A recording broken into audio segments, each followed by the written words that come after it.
Hi, welcome back to my channel, Beautiful Minutia. If you're new here, my name is Tiffany, and today I want to talk about Red Rising.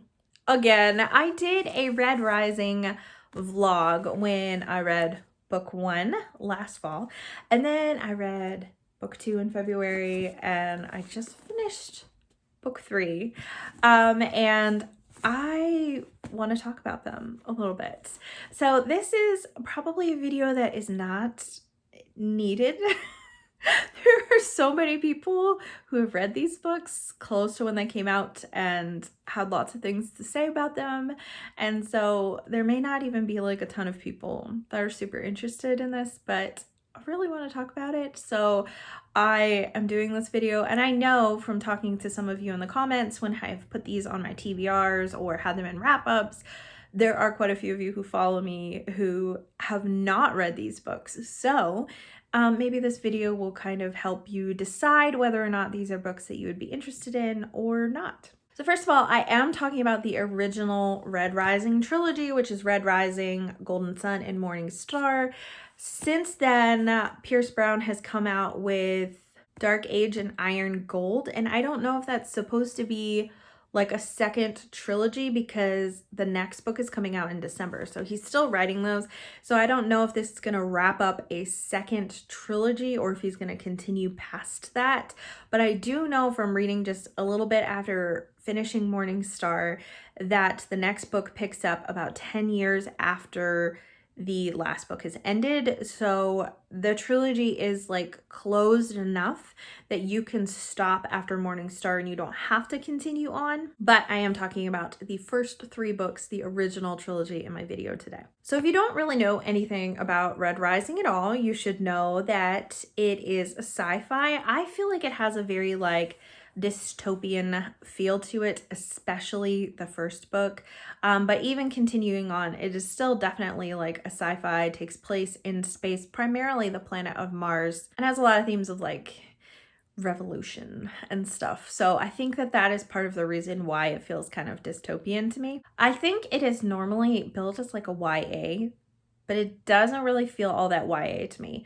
The first book, maybe. The first book, I can definitely see some parallels to some other really well-known and well-loved YA books. And the main character in that book, I think, is like around 16, but he's already married because they marry really young and stuff. So he does feel young, but he definitely, the books feel progressively older. So I don't know that I would necessarily call this a YA series because it doesn't feel like your stereotypical YA, especially books 2 and 3. It is written in first person present tense, which just happens to be my very least favorite tense. But that's okay. I was still able to like really get into it, but just keep that in mind if that's something that kind of like bugs you a little bit too. So I'm going to start out and talk about like the good things about this series and the things that I loved about it. I'm going to try to keep this as spoiler free as possible because my Red Rising reading vlog that I did was mildly spoilery. It could have been worse. I wasn't as detailed as I could have been, but I'm going to try to keep this so you know very little going into it, because I think that that is really important, because I knew nothing going into Red Rising, and I think that that was very beneficial to me. The only thing that I knew about it was that it was a sci-fi that had a really interesting caste system based on colors. And I think that that was good because there's kind of like a twist toward the beginning of the series, and I liked that I didn't even know that that was coming. So I'm gonna try to keep this as spoiler free as possible for that very reason. So these books are super fast paced, like especially as they progress. Like I really felt like Morning Star was like breakneck pace at times, and Golden Sun and Red Rising was too. Basically they all are, but I feel like for all of the books and a lot of things that I'm talking about, they ramp up in their intensity in all 3 books. It's also very twisty. There's a lot of things that happen that you do not see coming, and I feel like the book that was the most this way for me was Golden Sun, particularly the ending, but even throughout there were just like, I felt like the rug got pulled out from under me just so many times. So if you're looking for a really soothing, relaxing, calming read, this trilogy is not that.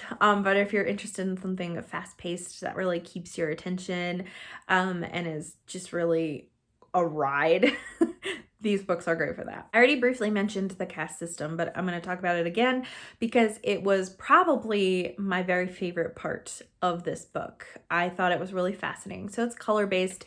So the highest are the golds, and they're just the ones who are in charge of society. And then the lowest are the reds, and they are working in these mines in Mars to mine, I think it's like helium-3 or something that's supposed to make Mars inhabitable and the air breathable and stuff. So they're like the lowest of the system. And then there's all kinds of things that kind of come in between. You've got greens who work on technology. You have blues who are like pilots of like space shuttles and stuff. You have grays who are police officers. You have pinks who are supposed to be very beautiful and are kind of trained basically for prostitution. You have like silvers who are businessmen. I mean, like there's really just so many different colors. And it's really nice because at the beginning of Golden Sun, there's actually like a map of all the different colors and what they do. So that's a nice thing to have. I feel like that would have been really nice to have at the beginning of Red Rising. My copy of Red Rising does not have that. So the first book, like I said, pretty much just takes place on Mars, but there's more like interplanetary travel throughout the other books. And I feel like Pierce Brown does a really good job of kind of describing the different aspects. And he also weaves in a lot of Greek mythology. And then in Morning Star, there's actually quite a bit of Norse mythology in there as well. And I found that really fascinating. The first book of the series definitely reminded me a lot of like Hunger Games meets Ender's Game. But then there's also, like some people said, it reminds them of Lord of the Flies, which I have not read yet, but plan to this year. And so there's a lot of things that it feels like Pierce Brown kind of borrows from other well-known series. I do feel like he does a good job of making it his own, but if that is something that you don't like, if you read Red Rising and you're just like, oh, this feels like it has too many elements of other things, I feel like the more that the series progresses, the more it comes into its own and kind of departs from being so similar. And I also feel like that is why the first book had even more of a dystopian feel, is because it was so similar to the Hunger Games in some ways. I am normally not a huge sci-fi reader, but one thing that I liked about this is that it was easy for me to grasp all the technology and sciencey things that were going on, and it was easy for me to picture the things that Pierce Brown describes that are obviously foreign because this is taking place in space. Normally, like space sci-fi just is not my favorite because the technology is so far out there that it's hard for my mind to grasp it, to picture it. And there's like usually so many aliens and alien races that are hard to keep track of. I actually liked that there wasn't like a whole bunch of alien stuff in this. That made it more readable for me. Another thing that I really loved about this series that you may not love, but for me, this goes in the pros column like very solidly. And that is that this is a very high stakes, no one is safe, anyone could die at any time, and a lot of people do. And that's something that I really appreciate in a series. I don't like series where everyone is fine and everyone ends up safe. Like there's this war going on, but none of the main characters die. No one that we're attached to dies. It just feels so unrealistic to me. I prefer high stakes. I prefer characters that I'm attached to dying far more than I like everyone ending up okay.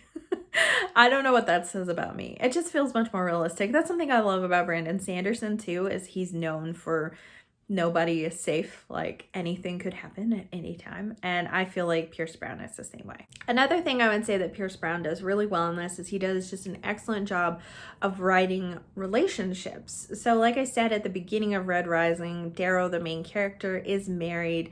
And I felt very quickly so invested in their relationship and their marriage. And I was really surprised at how quickly he was pulling on my heartstrings with that.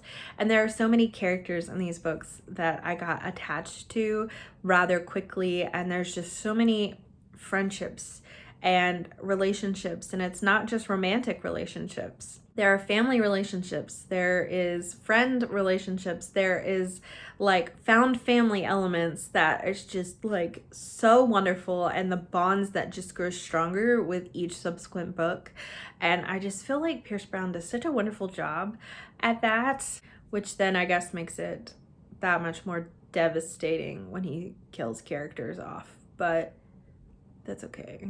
Okay, let's talk about some cons, some things that I didn't like about this book, or things that you may want to know going in. So the first is one that I have heard is a very common complaint, and this was more prevalent in Red Rising, and I feel like it improved. And that is that the prose is so choppy. And honestly, that was really irritating to me. So I already don't love first person present tense. So the fact that the prose was choppy on top of that made it that much harder for me to get into. However, as the series continues, it actually gets so much better in Golden Sun. At least I thought so. There's still moments of choppiness, but it flows so much better, and I liked it a lot better. And when I started Golden Sun, there was a gap of time in between me reading Red Rising and Golden Sun. Like I said, I read Red Rising in November, and then I read Golden Sun in February. So there's a chunk of time in between. And I was worried going back to Golden Sun that I'm like, okay, I'm gonna have to adjust to this writing style all over again. But it actually like sucked me in right away, and the writing style was not at all a deterrent. Like, it definitely improved in between those books. Since it is first person, we are very much in the main character, Darrow. We are very much in his head the entire time, and you may or may not like that. So as he is grappling with things, sometimes it can be frustrating. Like, okay, come on, man, let's move past this. And he can be very like dramatic and theatrical in the way that he describes things. So you may or you may not like that. You know, if there's times where he's kind of angsty, which he is, and it's not so much angsty in relationships, he's more just angsty in general as he's kind of struggling through and trying to find his footing and stuff. That can happen. And so when you're in a first person situation, you're very much in the characters' heads as like what is going on right now in their minds. And so that is kind of a thing that happens very commonly with first person books. And I find that it's even more common when it's present tense, because it's what they're currently thinking, what they're currently feeling. And at times that was kind of annoying. But by the time I got like halfway through Golden Sun, I felt less that way, because I didn't love Darrow in the first book. I didn't love him. Like, I was fine with him, but I didn't feel like super connected or attached to him. So that was just something that I was just like, you know, so, but I feel like that got better for me as Darrow's character grew. Speaking of being very much in Darrow's head, this is something that did kind of drive me nuts all the way up through Morningstar. Like, this happens in every single book in this trilogy. And maybe this is slightly spoilery, but I'm not mentioning anything specific, so I don't think it is. So, like I mentioned, there are a lot of twists and turns that happen in these books. And a lot of them happen because Darrow knows what's going on, but acts like he doesn't. And then the twist will happen. He'll be like, yes, this was what I was planning the whole time. And to me, that's like really frustrating when the book is written in first person. Like, if you knew it the whole time, why are you acting like this? Why are you trying to fool us? So he becomes like this unreliable narrator, which is really frustrating to me, because I feel like that is kind of like a lazy way to write plot twists. There are plenty of plot twists that happens that Darrow has no clue what is going on, and he is just shocked by. And I felt like those plot twists were much more effective, and I wasn't just kind of like, okay, but you knew this the whole time and you were just acting like you didn't just so you could make this a plot twist. Like, that feels like the author just didn't want to put in the time to write this better. That may not be something that bothers you, but it was definitely a con for me. Another con for some people will actually be content issues, and so I just wanted to give some content warning here, because there's a lot in this book that might not be for you. So first of all, this entire series is very, very violent. So it's kind of funny when I do see people compare it to the Hunger Games, because I feel like this series is like the Hunger Games on steroids when it comes to brutality, which is saying something when you consider what the Hunger Games is. If you haven't read that series, I will not spoil that for you. I feel like most people that want to have read it already, but I feel like this is much more brutal. Like, it is much more brutal. And I also feel like the details of it increases with each book. I just feel like it becomes more graphic. Particularly in Morningstar. I felt that way more with Morningstar than the others. And maybe that's because we're kind of beginning with some torture stuff. And so maybe that is why. But I mean, this is not like as graphic as some like grimdark fantasy type stuff, so it could be worse. But I'm just throwing that out there because this is definitely much more detailed than a lot of books that I would normally read. And you may really, really not like any sort of detailed violent encounters, in which case you may want to stay clear of this series. There's also definitely quite a bit of sexual assault in the first book, but it's not detailed because I cannot read detailed sexual assault scenes. I just can't do it. And this is not detailed, but you know it's happening and you hear about it happening, but it is closed door. You're not seeing it happen while it's happening, but just a trigger warning for that. And then lastly, there's a lot of language and crude humor in this. I didn't really feel like there was much of it in the first book. I feel like book 3 really ramped it up with all of that, but I feel like book 3 ramped up everything.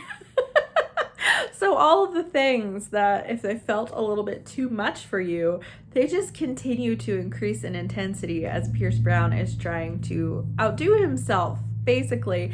And it's really interesting because I feel like although a lot of this series is bleak at times, there's an undercurrent of hope going through it, especially in terms of like wanting revolution and change, and hope that that can actually happen. So that's definitely an undercurrent there. But I've heard from people who have gone on to read the other Pierce Brown books that they are far bleaker and much more dark and gritty than the original trilogy, which makes me wonder whether or not I want to read it. I haven't decided for sure yet. I probably will at some point, but I don't know if I'm gonna jump right into it or not. I was so ready to jump into Morningstar after the ending of Golden Sun. Well, thank you for coming to my Red Rising TED Talk, apparently. I just really wanted to like talk about this series and hear what all of you thought about it if you have read it. And I would love to hear like what's your favorite book of the series. I think mine, I really did enjoy most of Morningstar, but I think mine is Golden Sun. Like I can't top the ending in this one. It was just so good. I feel like Golden Sun is probably my favorite, followed by Morningstar, and Red Rising is actually like my least favorite because I struggled the most with that book, although I really did like the plot line of it. Feel free to chat with me in the comments down below about your thoughts on Red Rising, things that you liked or didn't like about it. Thank you so much for watching. If you like this video, please hit like and also subscribe so you can continue to see more bookish content from me, and I will see you again next time.